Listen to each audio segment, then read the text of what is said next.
কলকাতা টিভির সম্পাদক কৌস্তুভ রায়ের মামলা দ্রুত নিষ্পত্তি করতে আগ্রহী ইডি সিবিআই এর বিশেষ আদালত।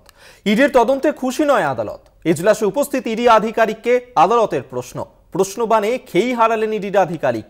20 এপ্রিল পিঙ্কন মামলায় চার্জ ফ্রেম করে বিচার শুরু করার নির্দেশ আদালতের।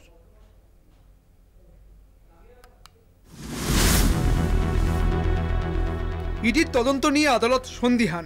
আদালতের প্রশ্ন ইডি আধিকারিককে। এদিনও নিজের হয়ে ভার্চুয়াল মাধ্যমে সংশোধনাগার থেকে সওয়াল করেন কলকাতা টিভির সম্পাদক কৌস্তুভ রায়। কৌস্তুভ রায়ের সওয়ালের প্রেক্ষিতে আদালতে হাজির ইডির তদন্তকারী অফিসারকে কিছু প্রশ্ন করেন বিচারক। অভিযুক্তের পেশ করা বিজ্ঞাপন সংক্রান্ত বিল কিসের ভিত্তিতে জাল বলে দাবি করছে এটি? ধরা যাক এক ব্যক্তি PMLA আইন অনুযায়ী বেআইনি ব্যবসা করছেন।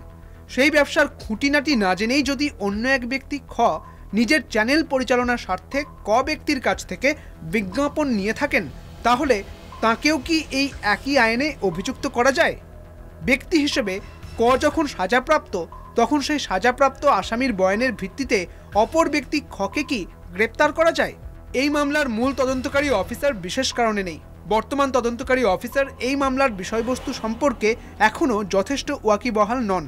সাফাই এনফোর্সমেন্ট ডিরেক্টরেটের আইনজীবীর। অনন্তকাল ধরে কোনো অভিযুক্তকে আটকে রাখা যায় কি? এই মামলার সাক্ষী যেহেতু মাত্র 13 জন, তাই এর বিচার দ্রুত সেরে ফেলতে আগ্রহী আদালত। কৌস্তুভ রায়। ধর্মাবতার কাজী নজরুল ইসলাম লিখে গিয়েছিলেন, কেহ বলে মাটি হলো মোটা জেলে বসে শুধু তাস খেলে, কেহ বলে তুই জেলে ছিলি ভালো, ফের যেন তুই যাস জেলে। হুজুর, আমার ক্ষেত্রে এই লাইনটা হবে, ইডি বলে তুই জেলে ছিলি ভালো, ফের যেন তুই যাস জেলে। পিনকনের মনোরঞ্জন রায়ের থেকে 64 কোটি টাকা যারা নিয়েছে, তাদের নাম থাকা সত্ত্বেও কেন জিজ্ঞাসাবাদ করছে না ইডি? আমি এই প্রশ্ন করেছিলাম, আর তার দায় পাল্টা ইডি আমার ওপরেই চাপিয়ে দিল।